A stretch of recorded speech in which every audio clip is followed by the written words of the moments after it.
અમદાવાદના Navrangpura police station સામે આજે એક મહિલા પોતાના બે સગીર પુત્રો સાથે પોલીસે કરેલા ગેરવર્તન સામે ન્યાય માટે થઈને ધરણા પર બેસી ગઈ હતી।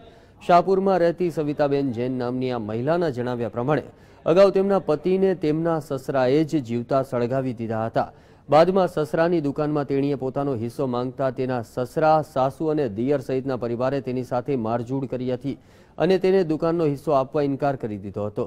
તેની સામે તેણે હાઈકોર્ટમાં અપીલ કરી હતી અને હાઈકોર્ટનો ચુકાદો તેના તરફી આવ્યા બાદ તે ફરીથી કોર્ટના આદેશ સાથે પોતાનો હિસ્સો લેવા માટે પહોંચી હતી। જો કે આમ છતાં સાસરિયાઓએ તેને દુકાનનો હિસ્સો આપ્યો ન હતો અને ફરીથી મારઝૂડ કરતા તેણીએ નવરંગપુરા પોલીસનો સંપર્ક કર્યો હતો। જો કે નવરંગપુરા પોલીસે તેની ફરિયાદ સાંભળવાને બદલે સાસરિયાઓની વાત સાંભળી સમાધાન કરી લેવા નહીં તો કાયદામાં ફસાવી દેવાની ધમકી આપવાનો પ્રયત્ન કર્યો હતો। સાથે જ મહિલા પોલીસ હાજર હોવા છતાં તેમના બદલે અન્ય પોલીસ સ્ટાફે તેમની ધરપકડ કરીને અપશબ્દો કહ્યા હોવાનું તેણે આક્ષેપ કર્યો હતો। જો કે સમગ્ર મામલે નવરંગપુરા પોલીસે મહિલાના તમામ આક્ષેપોને ખોટા ગણાવી અને પોતે કાયદેસર કાર્યવાહી કરી હોવાનું સ્પષ્ટ જણાવ્યું હતું।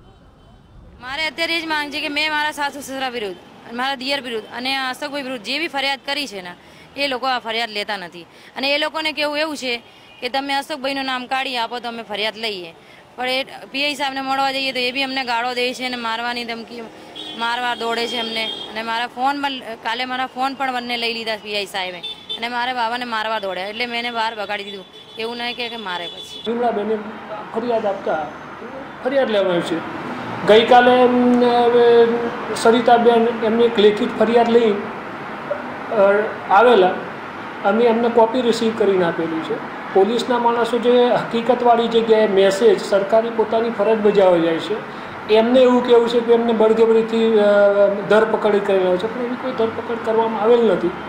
તેમ છતાં એમને જે લેખિત જે ફરિયાદ રિસીવ કરેલી છે એમને કોપી એમને રિસીવ કરી સહી કરીને આપેલી છે કે ભાઈ આ બાબતે તપાસ કરી પોલીસના માણસોને કે દોષિત હશે અથવા બીજા જે કોઈ દોષિત હશે એમના વિરુદ્ધ પૂરતા પુરાવા આગળની કાર્યવાહી કરીશું।